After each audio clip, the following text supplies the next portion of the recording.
যে সমস্ত স্টুডেন্টরা তোমরা ডিপ্লোমা সেকেন্ড ফোর্থ এবং সিক্স সেমিস্টারে পড়ছো, তো দেখো এর আগে যে তোমরা সেম দিয়ে এসেছো ফার্স্ট থার্ড এবং ফিফথ সেমিস্টার, তো অনেকে তোমাদের কোশ্চেন আছে যে তোমাদের যে আগের সেমিস্টার হয়ে গেছে ফার্স্ট থার্ড এবং ফিফথ সেমিস্টার, তো এই সেমিস্টারের রেজাল্ট তোমাদের কবে পাবলিশ হবে।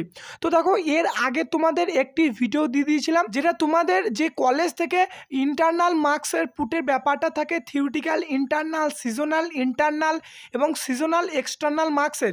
তো সেটার কিন্তু প্রথমে কাউন্সিল লাস্ট ডেট দিয়েছিল 17/2/2024 এবং সেটা কিন্তু আস্তে আস্তে আপডেট হয়ে যাচ্ছে। প্রথমে বলা হয়েছিল যে 17ই ফেব্রুয়ারি এবং সেকেন্ড দেখো তোমাদের আবারও সেটাকে ডেটটাকে এক্সটেন্ড করা হয়েছে। দেখো সেকেন্ড নোটিশে তোমাদের বলা আছে যে এক্সটেন্ড টিল 24/2/2024 মানে 24শে ফেব্রুয়ারি। ফাইনাল যেটা তোমাদের দেখো ইম্পর্টেন্ট নোটিশ এবং নিচেতে তোমাদের যে দেখো গ্রিন কালারের যেটা তোমাদের টাইপ করা আছে, the last date for online submission of theoretical internal, sessional internal and sessional external marks for diploma in engineering and technology or semester has been extended up to 11:59 PM অফ 4/3/2024।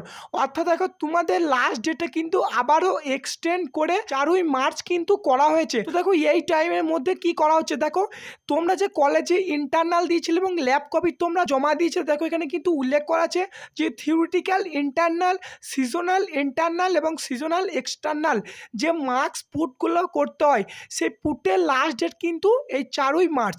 তো 4ই মার্চের মধ্যে তোমাদের সকলের মার্কস কিন্তু এই অনলাইনে পুট কিন্তু হয়ে যাবে। তো তোমাদের আগে ভিডিওতে যেটা বলেছিলাম যে তোমাদের রেজাল্ট পাবলিশ হতে পারে যে মার্চ মাসের ফার্স্ট আর সেকেন্ড উইকের মধ্যে, তো সেটার সম্ভাবনা কিন্তু থাকছে না, কারণ তখন তোমাদের আপডেট দিয়েছিল যে 17ই ফেব্রুয়ারি তোমাদের মার্কস ফুটের ব্যাপারটা ক্লিয়ার হয়ে যাবে। মার্চ মাসের থার্ড উইকের মধ্যে কিন্তু তোমাদের সকলের ফার্স্ট থার্ড এবং ফিফথ সেমিস্টারের রেজাল্ট কিন্তু পাবলিশ হয়ে যাবে।